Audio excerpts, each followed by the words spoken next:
ከኢየሱስ ክርስቶስ ቸርነትና ፍቅርን መማር እንደሚገባ የአራቱ ጉባኤያት ምስክር መምህርና በጎንደር የመንበረ መንግስት መድኃኔዓለም ቤተክርስቲያን አስተዳዳሪ ሊቀ ሊቃውንት እዝራ ሐዲስ ተናግረዋል። የኢየሱስ ክርስቶስ የስቅለት በዓል በጎንደር ከተማ በኦርቶዶክስ ተዋሕዶ እምነት ተከታዮች በጾም በጸሎትና በስግደት ተከብሯል። ቃል ኪዳን ኃይሌ ዝርዝር አላት።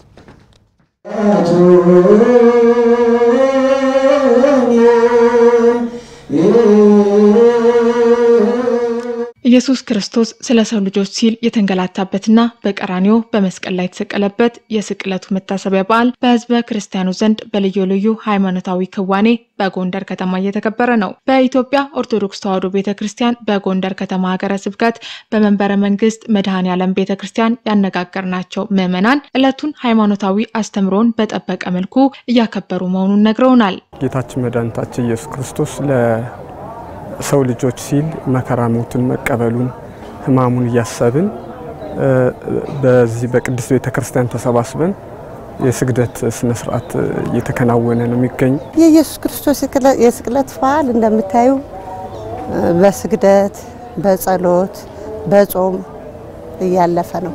የስቅለት በዓል ጌታችን መድኃኒታችን ኢየሱስ ክርስቶስ ለሰው ልጆች የመጨረሻ ፍቅሩን የገለጸበት በሞቱ ድነትን የሰጠበት ቀን በመሆኑ መከራን የተቀበለበት ይሄን ታሳቢ በማድረግ በጸሎት በስግደት እያከበርነው እንገኛለን።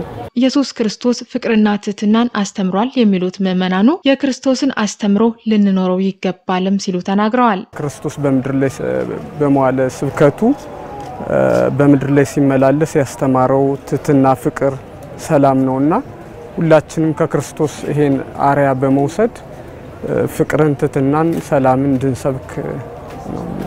በዛሬው ዕለት ትልቅ የምናየው የክርስቶስን ትግስቱን ነው የምንማረው። እሱ አምላክ ሆኖ ሳለ ሰማይና ምድርን በቃሉ የፈጠረ ጌታ ሆኖ ሳለ ነገር ግን በፈጠረው ፍጥረት ሲገረፍ ሲተፋበት ሁሉ ነገር ሲሆን እሱ ግን በትግስት በፍቅር በትህትና ይልቁንም አያውቁምና ይቅር በላቸው ብሎ የጸለየልን አምላክ ነው። ሕዝበ ክርስቲያኑ መማር ያለበት ከክርስቶስ ፍቅርን፣ አንድነትን፣ መቻቻልን ነው። በተለይ ደግሞ አሁን ሀገራችን በችግር ላይ ባለችበት ሁኔታ ላይ የምናከብረው ስለሆነ ፍቅርና አንድነትን እንዲያወርሰን በጸሎት የምናስብበት ወቅት ነው። የኢየሱስ ክርስቶስ የስቅለት በዓል እርሱ በቀራንዮ በመስቀል ላይ የከፈለውን ዋጋ በማሰብ በጾም በጸሎትና በስግደት የሚከበር ዕለት ነው ያሉት የመንበረ መንግስት መድኃኔዓለም ቤተክርስቲያን አስተዳዳሪና የአራቱ መጻሕፍተ ጉባኤያት ምስክር መምህር ሊቀ ሊቃውንት እዝራ ሐዲስ ናቸው። የቤተክርስቲያናችን ስርዓት ከሰኞ ጀምሮ እስከ